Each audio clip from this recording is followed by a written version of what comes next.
Welcome to The Explainer. Now, if you follow global economics, you already know that the mechanics of international trade can sometimes feel, well, like a giant labyrinth of charts and impossible jargon. But today, we're going to look at the foundational logic of the global energy market through a completely different lens.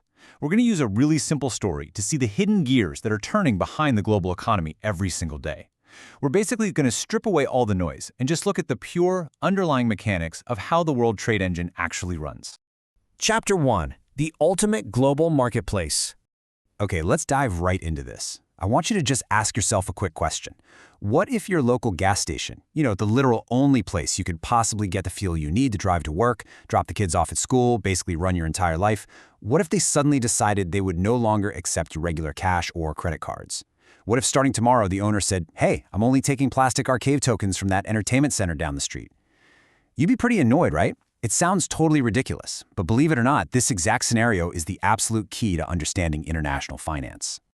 Picture a bustling town market for a second. You've got bakers making bread, blacksmiths forging tools, farmers selling their crops. It's a really thriving, busy local economy. But all of these people have one massive thing in common. To run their ovens, to heat their forges, to transport their crops, they absolutely must have fuel. It is the literal lifeblood of the town. Without fuel, the baker's oven goes cold and the farmer's tractor just stops running. Now, right in the center of this town sits the only fuel merchant. And this merchant sets a hard, non-negotiable rule. I will sell you all the fuel you need, but I am not accepting your chickens, your bread, or your local village coins. I am only accepting one very specific special token. Chapter 2. The Special Trade Token. Now notice the sheer contrast in convenience here. On one side, we have direct trading with local currency. If the baker wants to buy apples from the farmer, he just hands over his local village coins. Boom, done. It's direct, it's super easy, and it uses what he already has right there in his pocket. But look at the alternative, trading with that special token. To get the essential fuel he desperately needs to survive, the baker can't just use his local coins directly. He is forced into this annoying extra step. He has to take his hard-earned local money, go find the specific person in town who creates these special tokens, and exchange his coins for tokens, just so he can go all the way back and buy the fuel. The consequence of this forced extra step is absolutely profound. Because every single person in this bustling town needs fuel. Every single person must constantly trade their local money for this specific token.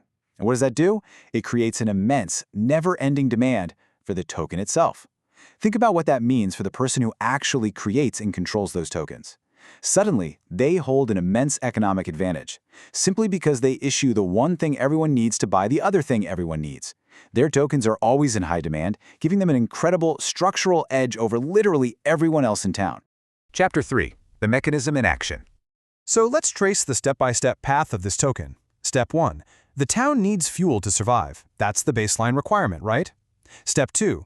Because of that fuel merchant's strict rule, the townspeople have to go to the token maker and buy those special tokens using their own goods or local currency.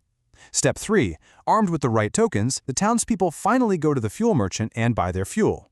But here is the kicker. Step 4. What does the fuel merchant do with all these tokens he just collected? He doesn't just stuff them under his mattress. He takes those tokens and invests them right back into the token maker's businesses and banks to earn interest. You get how brilliantly this loop closes. The merchant gets paid for his fuel, sure, but the token maker, the guy who invented the token in the first place, ultimately gets all their tokens back in the form of investments. The town's wealth effectively funnels right back into the token maker's bank vault. It is this continuous, beautifully self-sustaining cycle where the creator of the token is constantly infused with the wealth and investments of the entire town just because their token is the required middleman for fuel. Chapter 4. Mapping this story to reality. Enter the petrodollar. This is the official term for the massive system we've just been describing. Now, the petrodollar isn't a physical coin. You can't actually hold a petrodollar in your hand. Rather, it is a global agreement. It's a systemic reality where international oil sales are priced and, more importantly, conducted exclusively in US dollars. It is the foundational rule of the global energy market. Let's map our little story directly onto reality so we can see how this works. That bustling town market we imagined, that is the global economy. The everyday people, our bakers and blacksmiths, are countries around the world, like Japan, France, or South Korea. The essential fuel that the town needs to survive, that is crude oil, the literal engine of the modern world. And that special token that the merchant demands, you guessed it, that is the US dollar. Now let's revisit that exact same loop, but using these real-world terms. Step 1. A country, let's say Japan, needs oil to power its cities. Step 2. Japan cannot buy that oil using their Japanese yen. They have to take their yen and buy US dollars on the foreign exchange market. Step 3. Now holding US dollars, Japan goes to an oil-producing country, like Saudi Arabia, and buys the oil. Step 4. Saudi Arabia now has billions of US dollars sitting around. What do they do with it?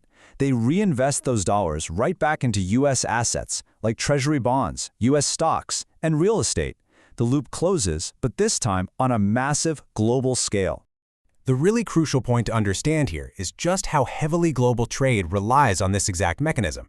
When you look at the numbers, the overwhelming majority of the world's oil is traded strictly in US dollars. This isn't just some fun economic theory. This is the heavy, undeniable reality of global trade. Because everyone needs oil, everyone needs dollars.